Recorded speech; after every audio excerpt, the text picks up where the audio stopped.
Ислам окумуштуулары. Исламдын пайда болушуна 1000 жыл калганга чейин Греция окумуштуулардын жана агартуунун борбору болуп турган. Философтор жана математиктер Аристотель, Птоломей, Архимед ааламдын түзүлүшүн жазышкан. Гиппократ жана Гален медицинаны изилдешкен.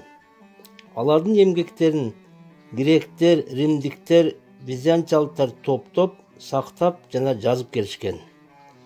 Аларды диний көз караш менен айыпташып, өлкөдөн Персияга кууп жиберишкен. Ал жерде грек, Индия, Кытай философиясы биригип, жаңы деңгээлге чыккан.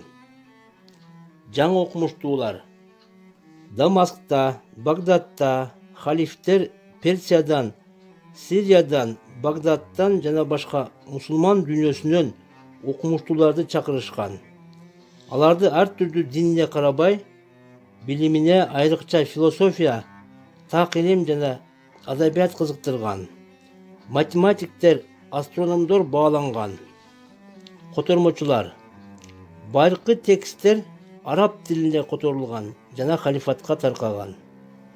Испанияда мусулман башкаруучулар тушунда да христиандык монастырлар гүлдөгөн.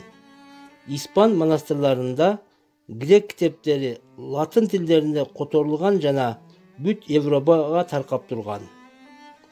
Индияда цифралар ойлонуп табылып, Европага араб илимине байланыштуу таркаган. Мусулмандар астрономия областы боюнча көп иштерди аткарышкан.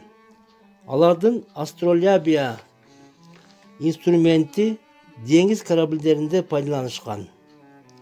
Сүрөтчүлөр мусулман көркөм өнөрчүлөрү мечиттерди, мунаралуу бийик сарайларды геометриялык элементтер менен жасалгылашкан. Жыгач оймону пайдаланышкан.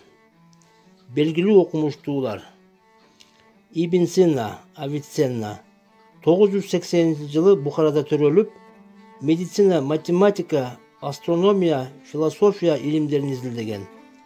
Европалыктар мусулмандардын так жана медицина илимин таанышкан. Аль-Канун же врачтык илимдин канону деген китебинде бир канча оору тууралуу жазган. 760 түрлүү дарынын тизмеси берилип, араб дүйнөсүнө таркаган.